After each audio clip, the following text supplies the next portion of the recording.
नमस्कार, मैं मनोज कुमार। पूर्व गवर्नर सत्यपाल मलिक जो कि इन दिनों 2200 करोड़ रुपए की Kiru hydro electric power project को लेकर सीबीआई के रडार पर हैं। दरअसल सीबीआई के अनुसार इस पूरे मामले में ई टेंडरिंग को लेकर अनियमितताएं पाई गई हैं, कानून का उल्लंघन पाया गया है। हालांकि सत्यपाल मलिक इन दिनों पैरों में तकलीफ के चलते एक हॉस्पिटल में एडमिट है। बीजेपी और पीएम मोदी के मुखर विरोधी पूर्व गवर्नर सत्यपाल मलिक, इनका बीजेपी से कब कब कैसे कनेक्शन रहा, इसको समझ लेते हैं। दरअसल 2004 में ये बीजेपी में शामिल होते हैं और 2012 में पार्टी के राष्ट्रीय उपाध्यक्ष बना दिए जाते हैं। बीजेपी के ही शासनकाल में 2017 से 20 में मलिक को 4 राज्यों का गवर्नर बनाया जाता है: जम्मू कश्मीर, बिहार, गोवा और मेघालय। ये मेघालय के गवर्नर रहते हुए जब किसानों के समर्थन में बयानबाजियां करते हैं तो तब से लेकर ज्यादा ये सुर्खियों में देखे जा सकते हैं। हालांकि सीबीआई की रेड पर हॉस्पिटल में एडमिट सत्यपाल मलिक ने कहा कि मैंने आज तक जिन लोगों के नामों के खुलासे किए हैं उन पर कभी सीबीआई की कोई रेड नहीं पड़ी, जबकि क्योंकि मैं एक विसल ब्लोअर हूं, मैं इस तरह के मुद्दों को उठाता रहता हूं, इसलिए मेरे और मेरे करीबियों को या उनके ठिकानों पर सीबीआई के द्वारा जानबूझकर रेड की जा रही है। इस पूरे मामले में उन्होंने सत्ता, खासकर पीएम मोदी को इन्वॉल्व बताया। मलिक ने यह भी कहा कि जम्मू कश्मीर के गवर्नर रहते उनकी कलम से ही धारा 370 हटाई गई, तो ऐसे में भारत और पाकिस्तान में रहने वाले जो टेरर ग्रुप हैं उनके द्वारा कभी भी उनकी जान को खतरा बन सकता है। उनका ये कहना है कि क्योंकि 370 को हटाना केवल 2 तरीकों से ही संभव था, या गवर्नर की सहमति या फिर संविधान सभा की सहमति। तो संविधान सभा थी नहीं, इसलिए गवर्नर रहते मेरी कलम से ही हस्ताक्षर हुआ है। ऐसे में मुझे सुरक्षा की ज्यादा जरूरत है, लेकिन सरकार ने इस पूरे मामले को दरकिनार कर रखा है। दरअसल मलिक सबसे ज्यादा चर्चाओं में तब आए जब उन्होंने राजस्थान में अक्टूबर 2021 में एक कार्यक्रम के दौरान इस बात का खुलासा किया कि गवर्नर रहते हुए उनके पास 2 फाइलों को साइन करने के बदले में 300 करोड़ रुपए का एक ऑफर आया था, जिसको उन्होंने ठुकरा दिया। मलिक का कहना था कि इन 2 फाइलों में पहली फाइल अंबानी ग्रुप से जुड़ी थी और दूसरी फाइल आरएसएस के एक ऐसे नेता की थी जो पीडीपी बीजेपी अलायंस की गवर्नमेंट में मंत्री थे।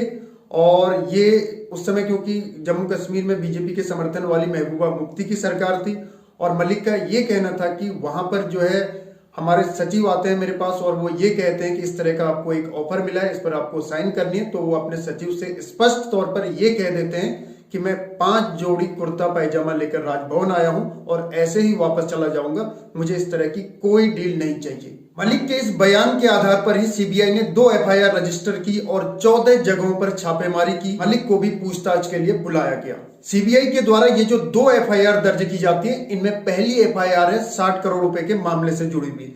दरअसल जो जम्मू कश्मीर कर्मचारी स्वास्थ्य सुरक्षा बीमा योजना है, इसमें 2017-18 में एक इंश्योरेंस कंपनी को रिश्वत दी गई थी, इस तरह का मामला है। और दूसरा मामला है जो Kiru hydro electric power project है, इसमें सिविल वर्क के लिए एक प्राइवेट फर्म को 2200 करोड़ रुपए का जो कॉन्ट्रैक्ट दिया गया था, उसमें भ्रष्टाचार या इस तरह की कुछ अनियमितताएं पाई गई। तो इसको लेकर सीबीआई के द्वारा ये जो 2 मामले दर्ज किए गए, इन पर अभी जांच चल रही है। सीबीआई को अब तक इस पूरी छापेमारी में 21 लाख रुपए और कुछ डिजिटल उपकरण मिले हैं। इसके अलावा इन्होंने Chenab valley power projects limited के ऑफिसर्स पर भी एक्शन लिया है, उन पर एफआईआर दर्ज की है। और इसके साथ ही जो पटेल इंजीनियरिंग लिमिटेड है, इस पर भी केस दर्ज किया है। मोदी के साथ मलिक की तल्खियों को समझने से पहले यह जान लेते हैं कि जम्मू कश्मीर के गवर्नर रहते हुए मलिक का जो कार्यकाल था वो 2 वजह से सुर्खियों में आया। पहला, अनुच्छेद 370 को जब हटाया गया। दूसरा, एक जो त्रासदी हुई थी, हमारे सीआरपीएफ के जो जवान थे उनके काफिलों पर हमला किया जाता है, यानी कि पुलवामा अटैक। 14 फरवरी 2019। अप्रैल 2023 को एक मीडिया संस्थान को दिए बयान में इन्होंने सरकार पर गंभीर आरोप लगाए। मलिक का कहना था कि जो पुलवामा अटैक हुआ ये सरकार की गलतियों का परिणाम है।